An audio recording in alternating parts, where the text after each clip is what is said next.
Yo, this is Plugabins and Time have come. The Lion tell them one story. This is the Lion's Voice. Stay tuned. What do you have to tell the people about Rastafari? Light to the world. The king of kings and the conquering lion of the tribe of Judah. I left himself. Where's my ruler? Hey yo! Yeah. Hear them high, hear the black king born the 23rd of July. So tell them guy who praise God up in the sky, it's a lie. The Almighty living on your I night. heard of that. From ancient time them a try. Them Romans know them just open them suit and ties. Criminals ain't got no alibi, they stole my people. Then them come without them genocide. Are you talking about slavery? Them couldn't kill. The lion will come conquer Judah tribe. Go through tribulation, and I strive, see sufferation, and I still rise. That's why we tell them in America, live Rastafari in every ghetto area. We come to tell them in a Toronto, straight to Italy. But then I should also mention Nana Faraika now. Yes.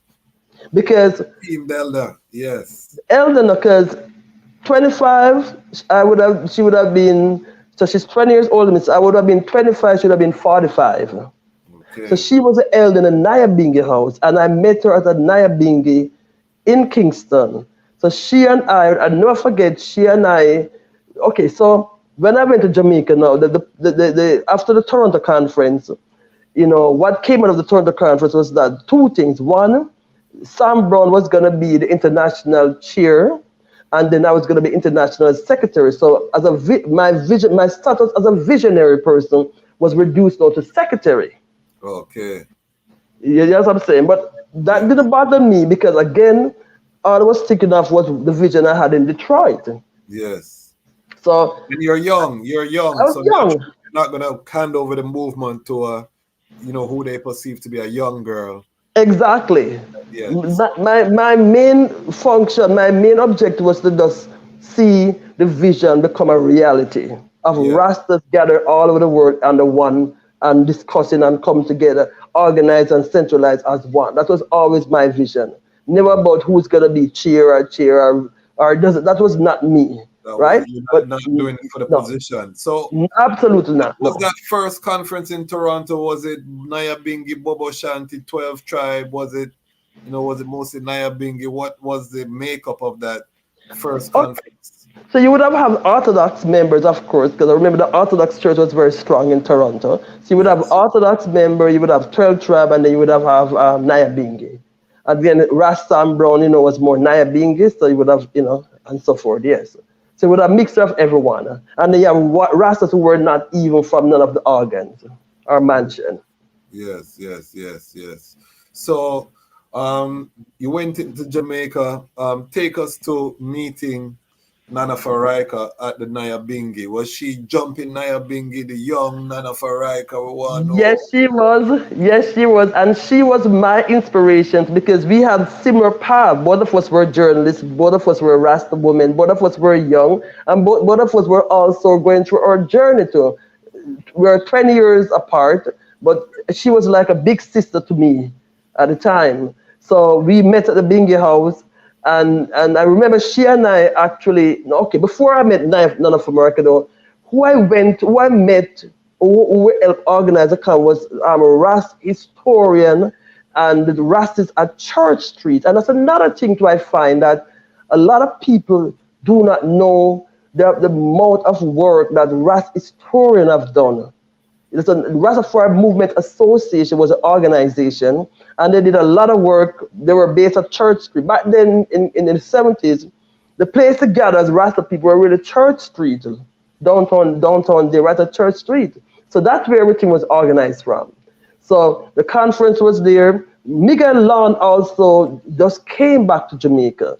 So the organizing committee consisted of Rasta historian, Nana Faraika, myself, Miguel Lawn, and some other Rasta people like South and Cove and all that, right? So again, we were all young. What I find though was that quite interesting was Miguel Lawn and I were considered two outsiders because we're the foreigners. Miguel, me because I'm from Canada, he was born in Jamaica, and Miguel because he was born in Jamaica, but he was just returning to Jamaica. Cause I think he was living in St. Lucia, right? Yes. So both Miguel and I, we could understand what was happening. We didn't take it personal, but we were still considered the foreigners. You know what I'm saying?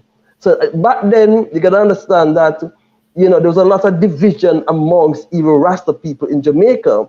If you're not living in Jamaica, you're seen as a foreigner, Yes. even though you were born in Jamaica. And then if you're a female, it's like a double strike against it, because you're talking a female foreigner. Yes. Yes.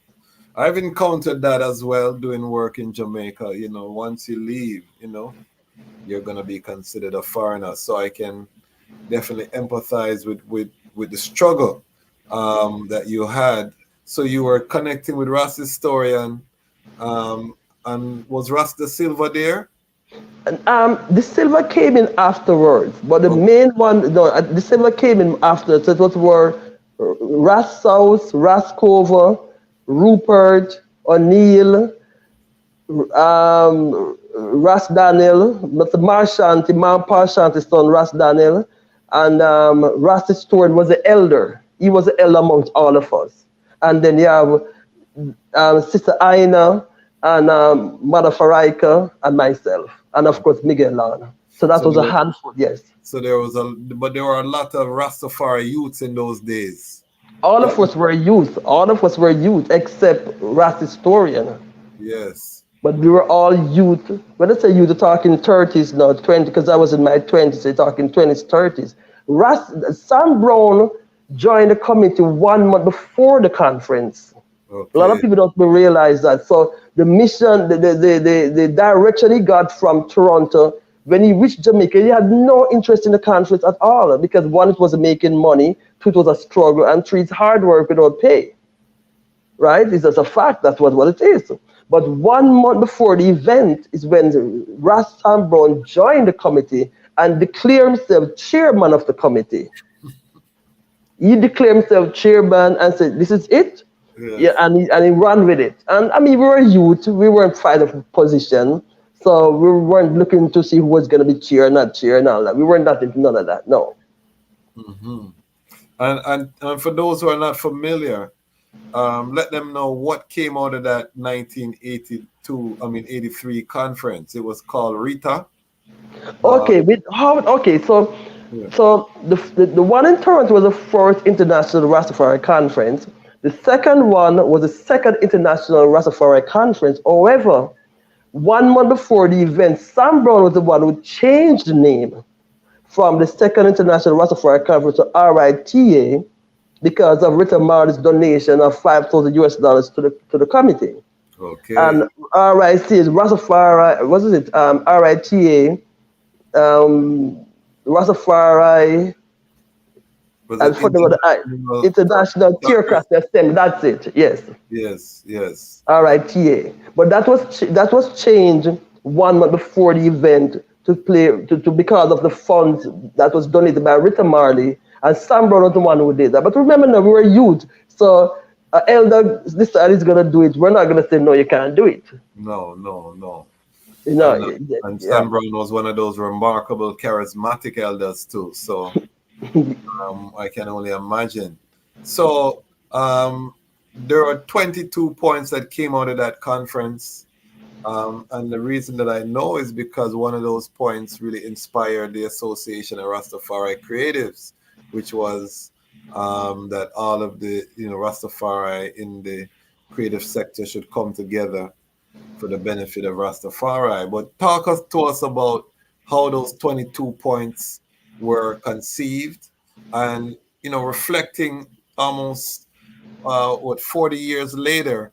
What are your reflections on those 22 points? Because many of them still remain still unfinished. So what are your thoughts on the 22 points? Well, I must say to you that before we were even reached the 22 point, there was a lot of infighting.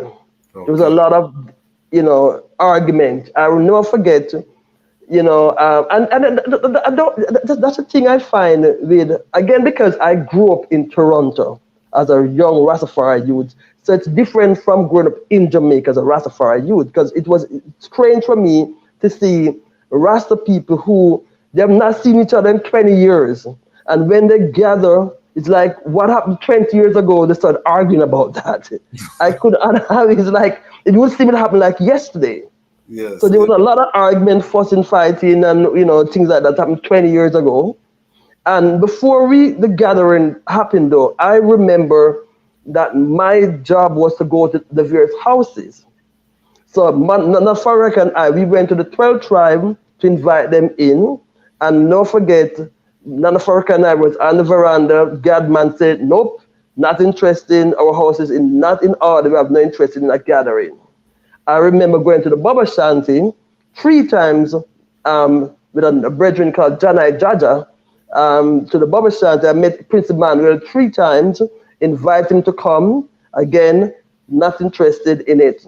I remember going to the Nyabingi house with a group of Rasta brethren from Montego Bay. Because back then, you have a lot of Rastas in Montego Bay.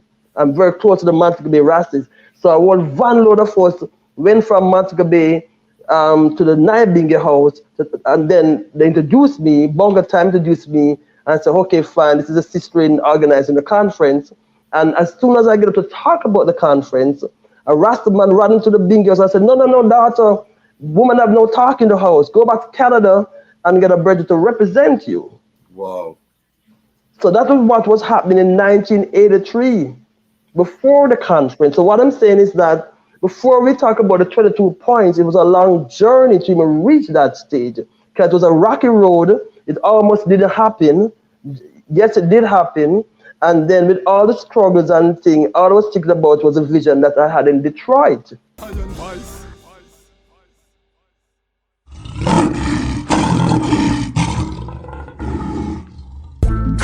Rastafari. Black woman, I say your heart is so golden.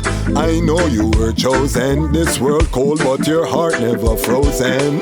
Anyway then, black woman, I wanna see you smile again. Wanna see you walk beside the Nile again. Wanna see you raise the African child again. I wanna see you living in style again. Then, black woman, I wanna see you rise again. Take time, look in your eyes again. One touch, nature rise again. Black woman, don't be surprised again. Then, black woman, look how she work and slave. Right by my side down in a this slave trade. History can record the sacrifice she made. Reparation can match all the price she paid. She now go live like no mice that afraid. So I and I the lion of is strong and brave. She says she love the way the king of kings I praise. Plus me no trim nor shave. Anyways, well then, black woman, I wanna see you smile again. Wanna see you walk beside the Nile again. Wanna see you raise the African child again. I wanna see you living in style again. Then, black woman, I wanna see you rise again. Take time, look in your eyes again. One touch, nature rise again. Black woman, don't be surprised again. Then, black woman, I know he hurt you bad. You grow with your mother, never know you're dead. Your boyfriend a beat you anytime he mad. Plus you not get no joy from the job she have. But she not go second fi no life that sad. Work too hard fi no happy and glad. She search for your man we got a righteous drag. She find a man with a red, gold and green flag who never brag.